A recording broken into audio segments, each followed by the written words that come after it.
जीवन स्तर पर अगर युद्ध जीतना चाहते हो और जीवन में सफल होना चाहते हो तो मौन होने की कला को सीखना पड़ेगा। सफल होने के लिए 3 मूल मंत्र जरूरी है। पहला, सीखने की आदत, दूसरा, चुनौती का सामना करने की आदत और तीसरा, स्वयं का मूल्यांकन करने की आदत। यह तीनों ही आदत किसी इंसान में तभी आ सकती है जब वह मौन रहकर इन सभी बातों पर गौर करेगा।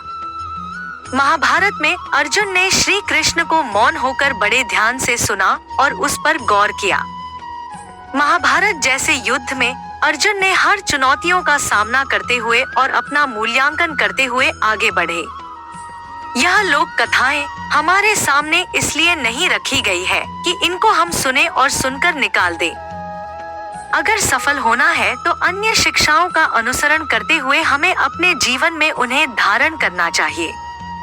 भगवान कृष्ण, जिन्हें अधिकतर लोग माया मोह से रहित मानते हैं, भयंकर युद्धों के बाद भी कभी अशांत नहीं हुए। उन्होंने कभी अपने हिस्से का संघर्ष किसी दूसरों से नहीं करवाया, कभी किसी को सफलता के लिए अनुचित मार्ग नहीं दिखलाया। महाभारत के भीषण युद्ध को अकेले कृष्ण पांडवों के लिए एक दिन में जीतने में सक्षम होने पर भी युद्ध पांडवों से ही करवाया। उन्होंने सिर्फ मार्गदर्शन ही किया।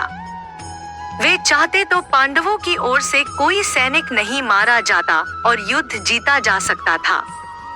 इसका कारण यह था कि अगर कृष्ण युद्ध जीतकर युधिष्ठिर को राजा बना देते तो पांडव कभी उस सफलता का मूल्य नहीं समझ पाते। लोग अक्सर अपनी दौड़ में दूसरों को भूल जाते हैं। कौन आपके पैरों से ठोकर खाकर गिरा, किसने आपकी सहायता की, ऊंचाई पर जाकर सब विस्मृत हो जाता है। कोशिश करने से कभी डरना नहीं चाहिए। कहते हैं, जिन्होंने कभी कोशिश नहीं की वे कभी असफल नहीं हुए। इसलिए असफल होने से ना डरे, बल्कि फिर से शुरू करने का साहस रखें। जिन्होंने ऐसा किया है वह आज किसी मुकाम पर है। देर से भले ही पर सफलता मिलती जरूर है। सफल होने के लिए एक गुरु अवश्य बनाएं और उसकी सारी बातों को मौन होकर सुने और अपने जीवन में धारण करें। कबीर दास अपने गुरु के महत्व को बताते हुए कहा है, गुरु गोविंद दो खड़े, काके लागू पाया।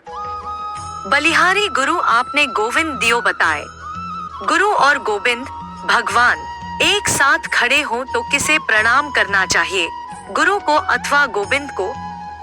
ऐसी स्थिति में गुरु के श्री चरणों में शीश झुकाना उत्तम है, जिनके कृपा रूपी प्रसाद से गोविंद का दर्शन करने का सौभाग्य प्राप्त हुआ।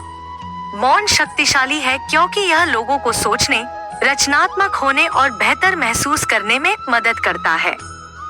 यह हमारे मस्तिष्क को विकसित कर सकता है, चीजों को बेहतर ढंग से याद रख सकता है और हमें कम तनावग्रस्त बना सकता है। किसी से विवाद करने से आपकी ऊर्जा घटती ही है। जिस ऊर्जा को आप अपनी सफलता और दूसरे कामों में इस्तेमाल कर सकते थे, अहंकार में आकर आपने उस ऊर्जा को गंवा दिया। इसलिए दूसरों की बातों में न आकर अपने लक्ष्य पर ध्यान केंद्रित करके अपनी सफलता को अर्जित करें। यही सफल होने का मूल मंत्र है। इस वीडियो में बस इतना ही। मिलते हैं दूसरी वीडियो में। तब तक के लिए अपना ख्याल रखें। जय श्री कृष्ण।